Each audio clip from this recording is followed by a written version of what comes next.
I knew something felt off the moment I stepped into that rundown studio, but the offer sounded official: an agent who promised a rising photographer, clean lighting, a portfolio upgrade.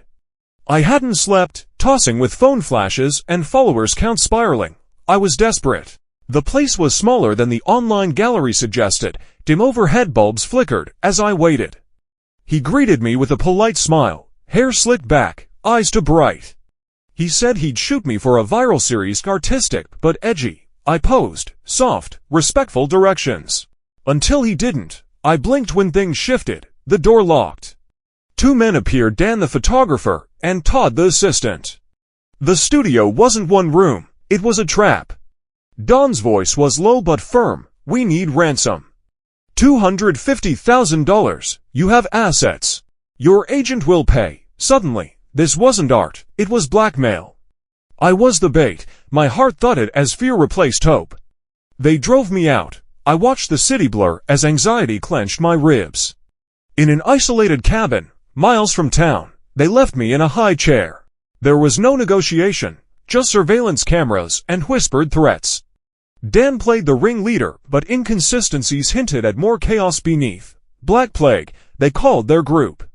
But Todd sneered at the name, revealing cracks in their own story.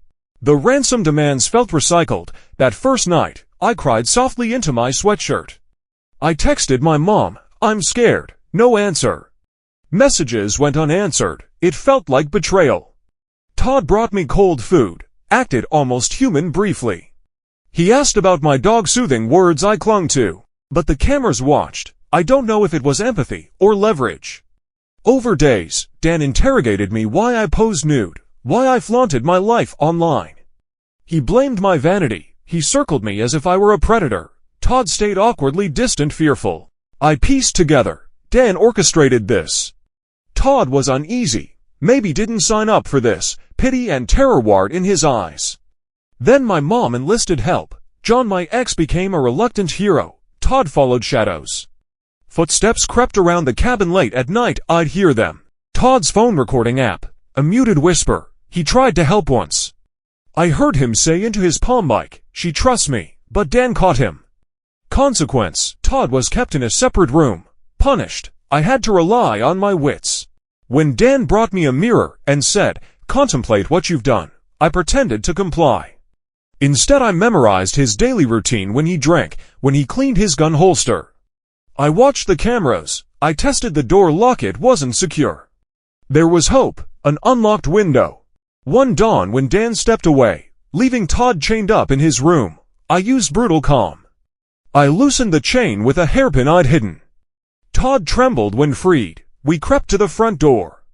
Dan returned unexpectedly. Adrenaline surged. There was no time for courage, only escape. We fled into the forest. Todd showed me a narrow dirt road winding between trees that clawed at us like angry shadows. My breath burned. My legs were jelly. But I kept running. I had no choice.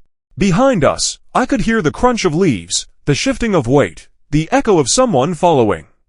Then tires, not far, sirens, blue and red lights blinked through the fog between the trees. For a second, I thought I was hallucinating, but the voice that came next was real. Jessica. It was my mom. My knees buckled before I even saw her. And then arms wrapped around me. John, he was shaking too, but holding me like the world wouldn't let go again. I buried my face in his shoulder, sobbing so hard it hurt. Todd froze behind me, unsure, breathing like he'd just outrun death itself, but before we could feel safe, Dan stepped from behind a tree, a gun in his hand. A silence so sharp it cut through the sirens. I didn't scream at first, my lungs forgot how. He raised the weapon slowly, expression unreadable. John instinctively moved in front of me. I heard the safety click. Everything slowed. Don's hand trembled just barely. His voice was low, guttural. "You ruined it, all of you." Then chaos. John lunged.